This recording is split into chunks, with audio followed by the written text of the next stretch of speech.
Hey guys, welcome back. This is my YouTube channel, Breaking Burke. It is about houseplants and gardening here in the desert of Albuquerque, New Mexico.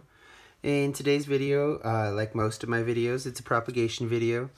Now this thing has defied gravity and for some reason has continued to grow straight up, unstaked. It's really pretty. I don't know why it's doing it like that. I guess my last one did too, till a dog hit it and it fell over.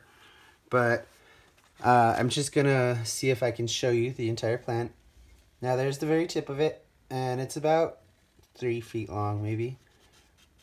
Now I have to go sideways through the screen because, like I said, it's a pretty long thing. And I don't know how it's still standing and it hasn't fallen over, but it is. The little stake is only like 8 inches tall, and it's not even tied to it. So, what I'm going to do with this is propagate it. This is a Philodendron Oxapapense. It's Oxapapense, I think. Something like that. But I call it Philodendron Ox because it's easier to say. Just like most philodendron, this will, you cut here at the nodes or at the internodes. And I'm going to do this one here we see in front of us just because we can see it. And then I have this section with 3 leaves and the new growth point. Now this is going to be similar to Philodendron, let's see, what did we do? Camposportanum in the location of the nodes. So the growth node is going to be on the opposite side of where this one started out at. So you want to make sure you include a section that has aerial roots. If it doesn't have aerial roots, chances are you're not going to get any growth. You can see there's some food coloring on my finger from work. It stains my skin. And to me, what this reminds me of, or the reason I have it in my collection, is because the mature, and I guess even the juvenile leaves, look similar to that of Philodendron silver sword. When they get big, these parts, the lobes, come further back and it looks like a spade or a shovel head. So that's really neat. I'm going to do this one in front of the camera so you can see what I'm doing. I like to shorten up the inner nodes, that's the space between the nodes, just because that can lead to rot and it's not going to do anything anyway. So you can see I have a section here that's about 1 inch on both sides, or either side of your node and your aerial roots there, that's what those are.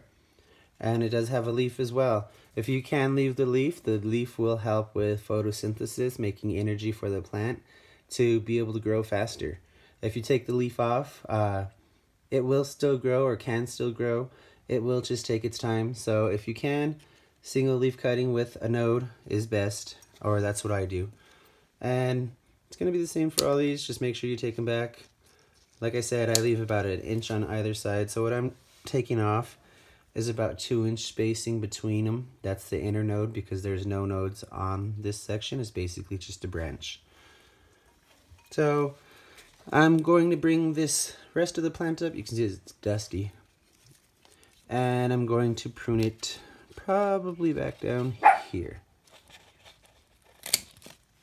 Now you can see I have this nice big whip here. There's still a few leaves, so I'm just going to hold it in front of the camera and do my best to include you in the pruning of this. Now, like I said, it's nothing too crazy. And here on the bottom, the inner node spacing was tighter, so I don't have to trim anything off.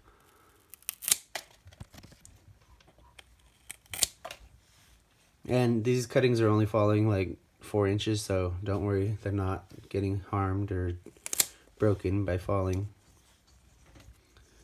And here again. Now, the reason I bought this, like I said, it resembles the silver sword, and it's a green version. Now, there's nothing saying that they're related. I just seen it online when I was looking for my silver sword, and this popped up as an option. So that's why I bought it. It was a little tiny 3-leaf cutting, and you can see it did grow considerably.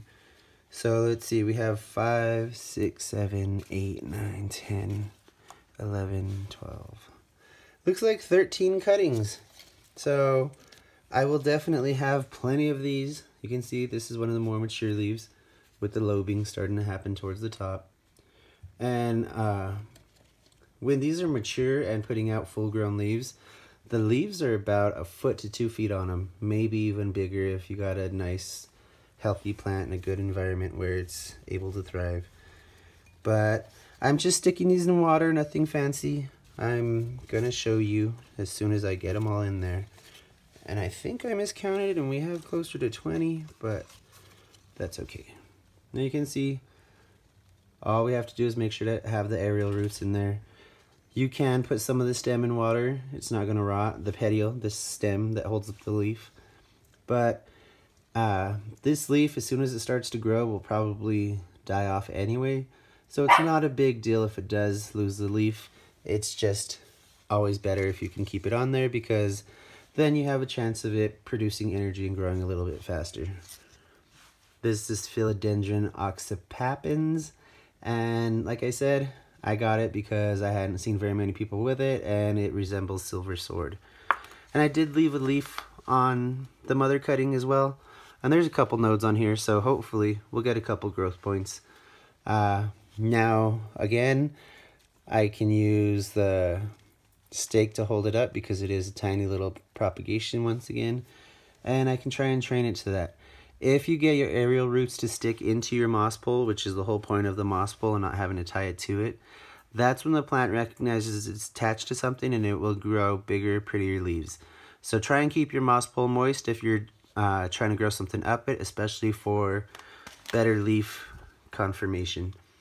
Thank you for watching. Please remember to like, comment, and subscribe, and keep an eye out for an update video. Bye.